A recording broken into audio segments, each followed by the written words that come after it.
Hi, everybody. Welcome to 80/20 CS podcast, Successful Change. Really excited to be here today. This is the inaugural podcast, so pretty excited about it. Let me just tell you a little bit about what we're going to talk about for years. That's the plan. This is not a temporary thing.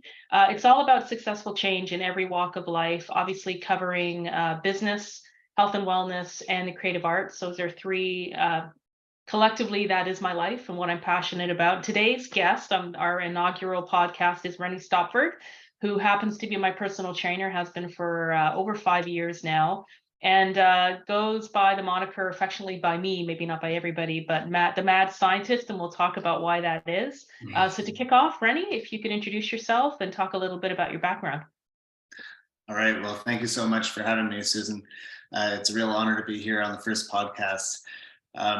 So I've been a personal trainer for over 10 years now. Been working with Susan for about half of my career. So it's been an amazing ride. And I hope to, work with her for years to come and see how her career goes with this new endeavor. I've been training at multiple gyms and then with lots of different types of clients over the years.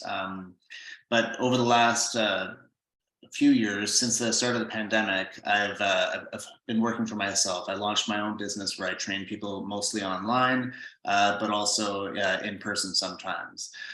So, like she was saying, she calls me the mad scientist because I am pretty open-minded to try different types of different mobility and strength exercises and cardio.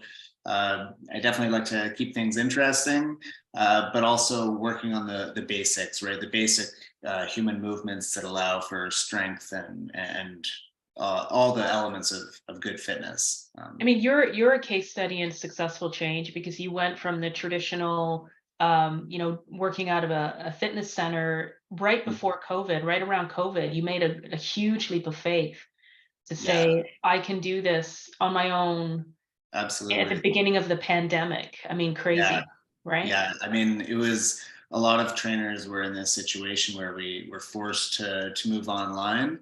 But then a lot of us discovered that it actually works quite well to train people in that way, and that as long as you modify your approach somewhat, you can still keep people accountable. You can really motivate people, and oftentimes it forces people to kind of reconsider like what equipment is actually necessary, Yeah. and oftentimes the body weight exercises are the best place to start anyway, and maybe just a few small pieces of equipment. As somebody progresses, they can maybe choose other things, but we don't really need to invest a huge amount of time or space or money into buying huge pieces of equipment. Yeah, it doesn't start with the equipment. I want to dig into that mad scientist moniker a bit more because to me it's like it is what differentiates you from every other trainer I've worked with. So I've invested in personal training for over a decade, and you're my third,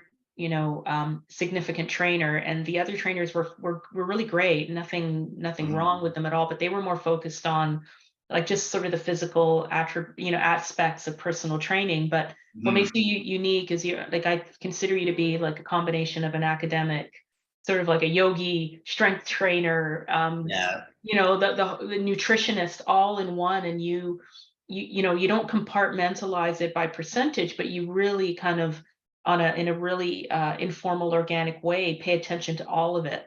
Mhm. And from my perspective, that's like your approach is about the long game, which I talk about in business all the time, right? Like it's if you're focused on just the thing that's going to happen in 30 days, you're missing the point. Uh, Absolutely. and Yeah. so, can you talk about just your holistic approach and the long game and why that's inherent to who you are as a trainer? Yeah. I mean, it's so much of our society is sort of aimed at the short termism, if you will. And Yeah, so I definitely I understand that for a lot of people it's fitness is this thing to be kind of it's not something that they're involved with, right? Their identity is not wrapped up around fitness and exercise. And so I think a very important shift for people is to think about how important it is to invest in their own well-being long term, right? Holistically, right? Because if you don't have a healthy body, your mind isn't going to be very healthy. If you don't have a healthy mind, you're not going to be able to enjoy your loved ones' company very well. You're not going to be able to do anything that you're passionate about. Yeah.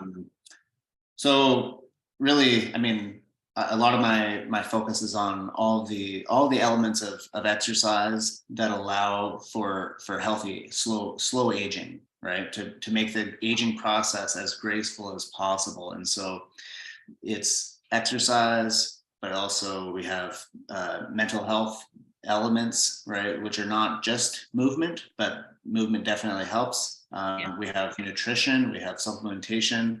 There's all these different things, right? Breathing, and it all comes together into one sort of, lifestyle, if you That's will. exactly the word I was just Okay. thinking about. It's not a chore. It Mhm. absolutely becomes just a part of who you are. There's no distinction Yeah. at Yeah. all.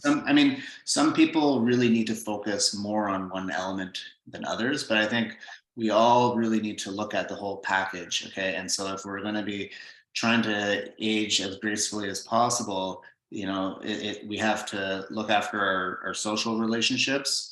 There's actually the largest study ever conducted on human well-being has found that basically the uh, movement and social involvement are the biggest factors in aging. In So longevity, yeah. in longevity and happiness, right? So they've found that there's a huge connection between people that are happy and those who live long lives, right? So if you're to be happy, we have to have a good social network. We have to exercise regularly. We have to eat well. Yeah.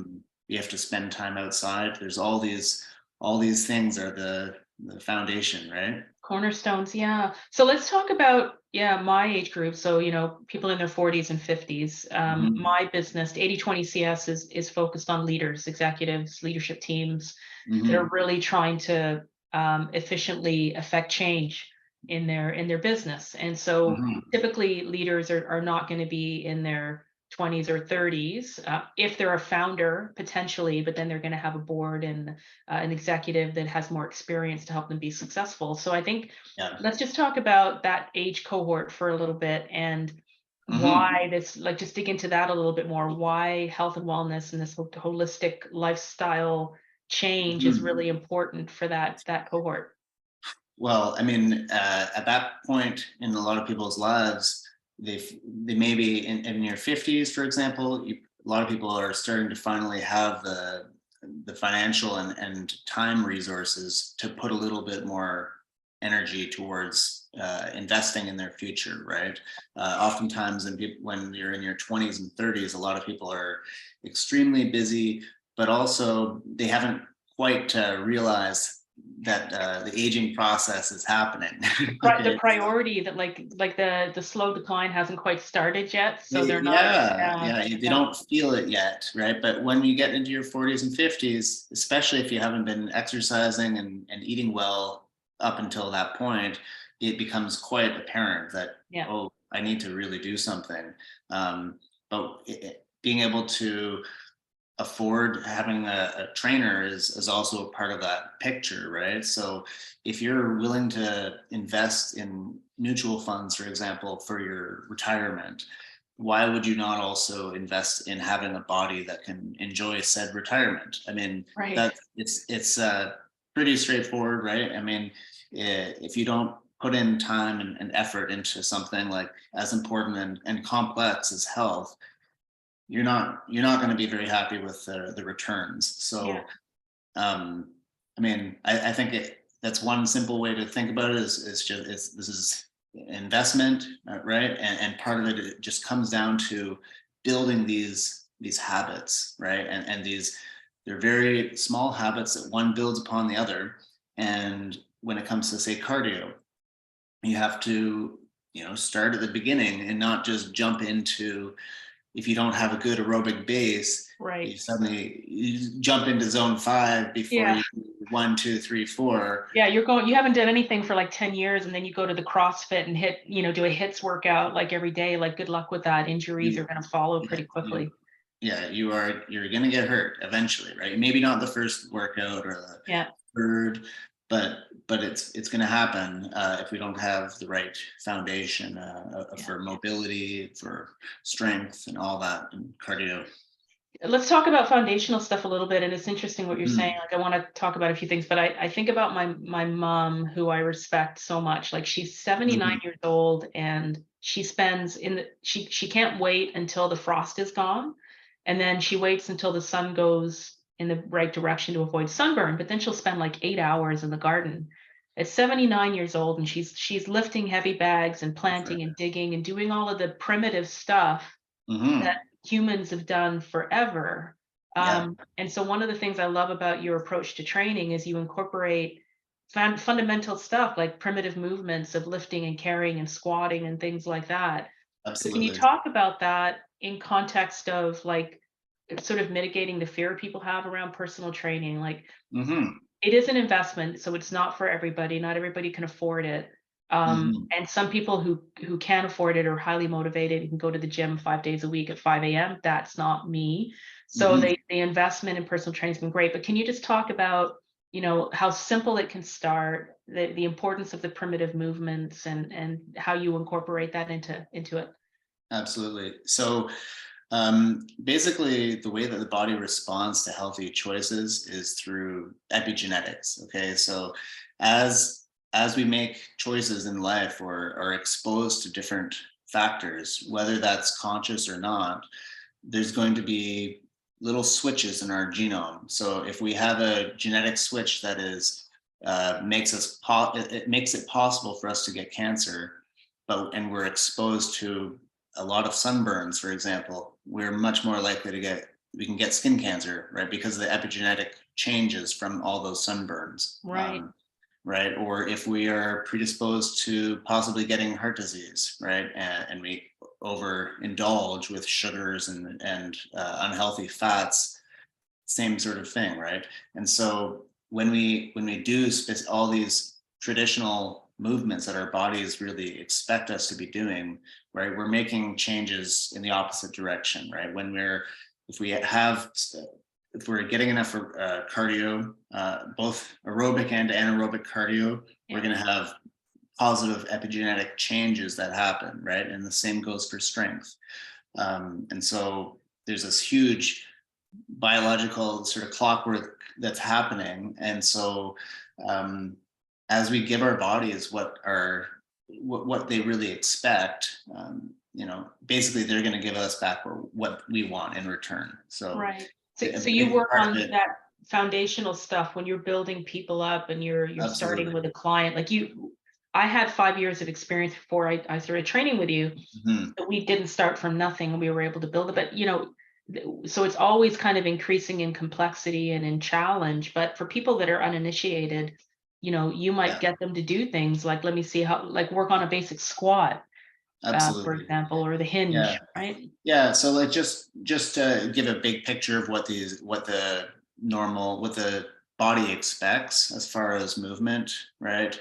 We have walking, right? We have crawling, we have climbing, okay? So just getting around the natural environment, right? Getting down on your hands, spending time on the ground.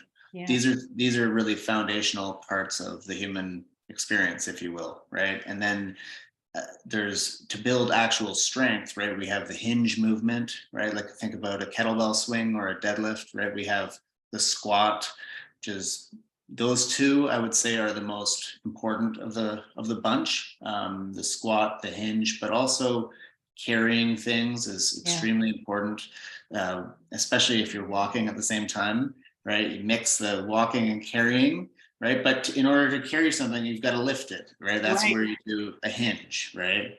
Preferably, or a squat, but usually a hinge. You carry, but the pushing and the pulling, right? The shoulder joint is the most mobile and most complex joint structure. It's actually two joints, right? and in the human body, right? And if we don't do enough pushing and pulling, especially the pulling part, we're not going to have a healthy shoulder, right? And so if the And shoulders, I'm a case study in that. I've had frozen shoulder, and I haven't Mhm. since we started training, because you've helped me build up recover from it with the help of a physiotherapist, but then get stronger in that area. So it's now we don't restrict anything that we do, where we pay attention and we're careful in some specific movements, but there's no restrictions. Yeah. Yeah. I mean, it's so important for everybody to work around their issues, right? This is one thing that I think a lot of people don't quite understand. I mean, we all have certain limitations with our bodies, right? We have old injuries, maybe from some sports when we were younger, where our bodies weren't quite ready for that level of intensity. And so if we have, let's say you have a shoulder injury like Susan's, right?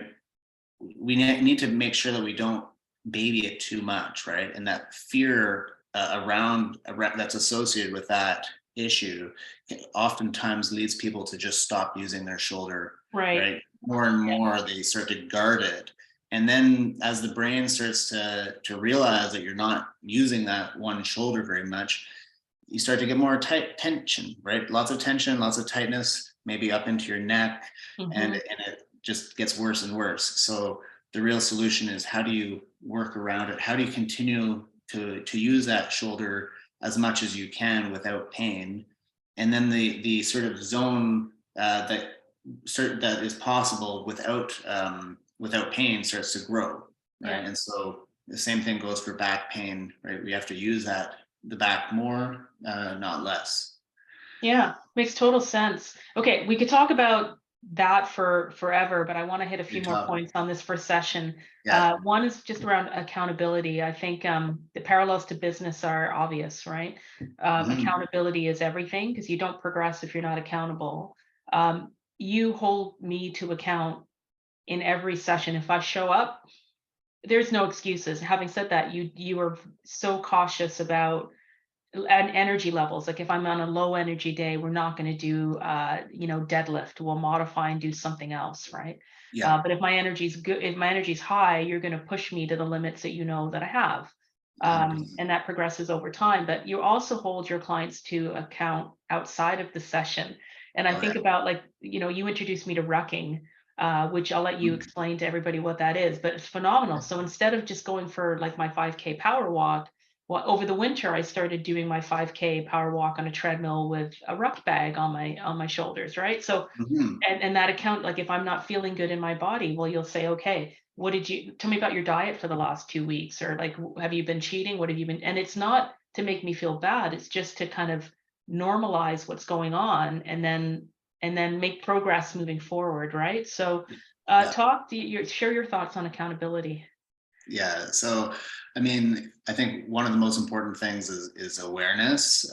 If you're not aware of what you've been doing in the last few weeks as far as food, you're Yeah. not going to you're not really going to put effort into the next few weeks and say, okay, so oftentimes we just get into sort of the semi-conscious routine, right? That's how habits usually work. And so a big part of my job is just to sort of get people to think about, okay, how, no, not to feel guilty like you were Right. saying, but to have some sort of awareness and attention on what have I been doing, right? And Right. so it's Yeah, this always isn't that. like, it's not about perfection, and like every day's gotta you've like, No. it's human nature to have you've got stresses in your life that come up, and you have a bad month, you have a bad week. I mean, so Mhm. what? Who cares? But it's like what you do to come out of that and get back Yeah. on track, right? Yeah. And I think a lot of it is, how do you pay attention to maybe the mistakes and the good things that we've been doing over the last period of time, Right. right?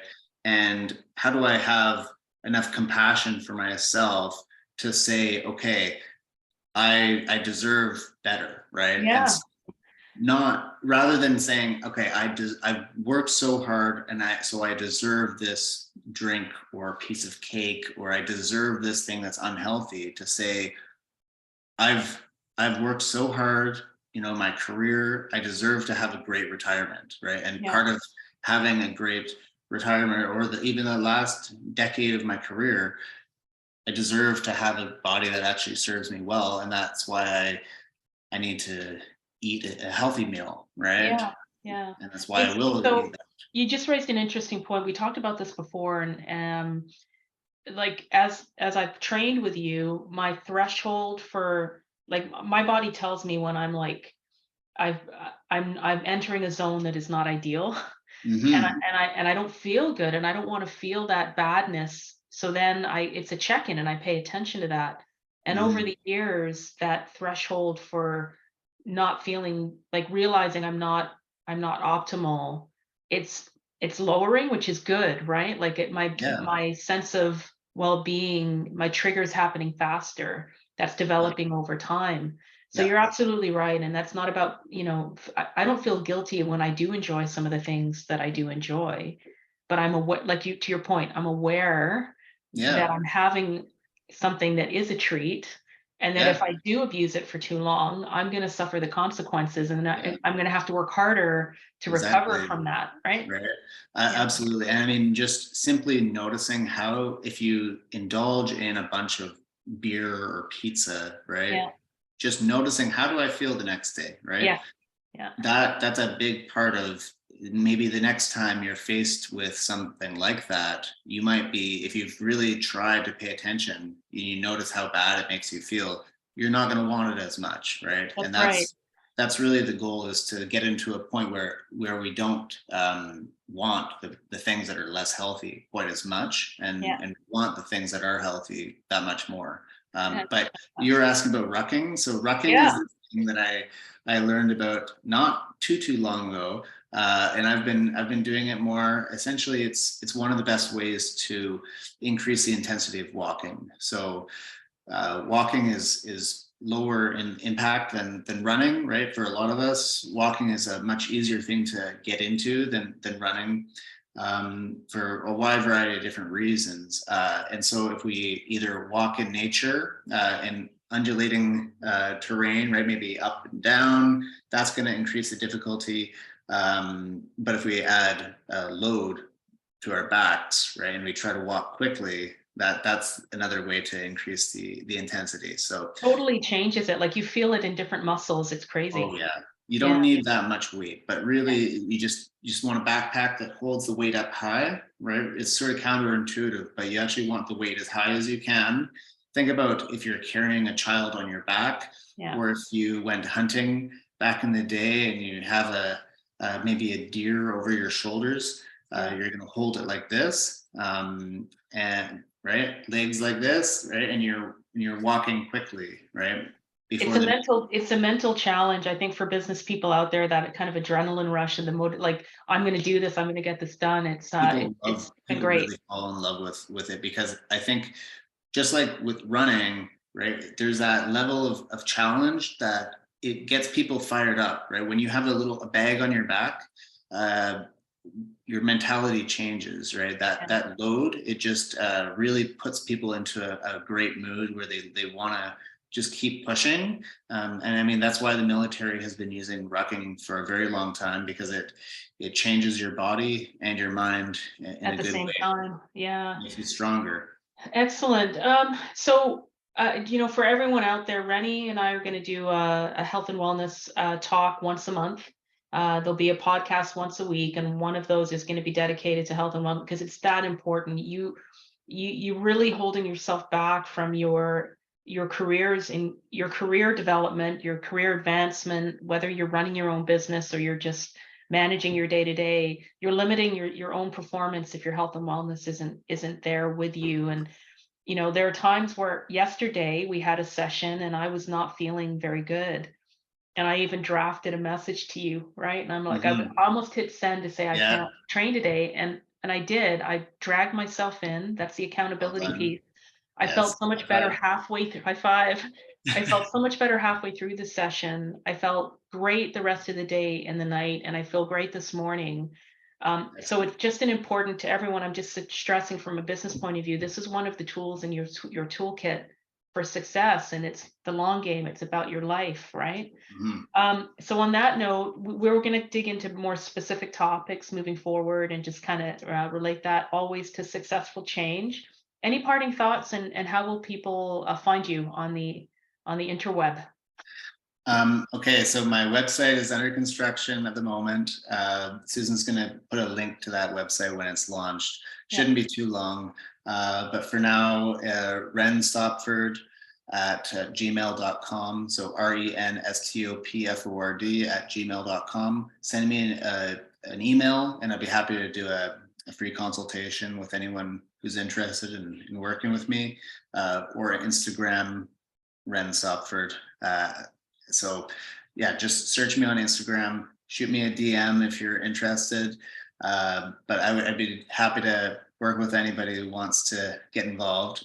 But parting words, I would say you need to, if you really want to be healthy in the long run, it's super important to sort of take responsibility and take ownership of the process, right? And so part of that is saying, okay, I'm going to learn as much as I can, like I really matter, right? Like the future really matters. And so, if you're hiring a professional, doesn't need to be me, but just hire somebody who really knows a great deal, and has spent a lot of time through education, through trial and error, just trying to get as much from the human body as possible, right? There's a lot of people who are passionate about that. And so, that passion can be contagious, but also the information is gonna help you in the accountability. It's just, I mean, I definitely am a believer in personal training. So I think that's one of the best things you can do for your future.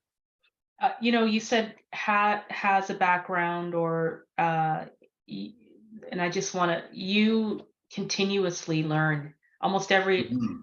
more than once in a week. You'll bring something into the session, just in our conversation or in practice, that Oh you've yeah. learned, because you're just like you're like a sponge. You're continuously keeping up to date on thought leadership, and Mhm. and I think maybe we'll spend a session just talking about some of the people that you follow, Yeah. from a health and holistic nutrition. We won't get into that now because we're out of time, but Oh I think yeah. just people that people should follow, that you just 100%. I'd be respect, would be a happy. great session. Yeah. Yeah. Okay, so that marks the end of the session for today. Everyone, if you have any feedback or any specific topics you'd like Renny and I to talk about, you can send an email to info@8020cs.com. I would encourage you to join our community. If you go to 8020cs.com, you'll see a big fat button top right that says join community. That will give you access to all the historical podcasts, as well as other things that just magically turn on once you're part of the community. So Renny, this has been fantastic. We'll get the next one on the calendar, and we'll see I you in can't the wait. session tomorrow. Excellent. Thank you so Yeah. much, Susan. Okay, my Uh, pleasure. Excellent. Take care. Okay, thanks. Thank you. Bye. Bye.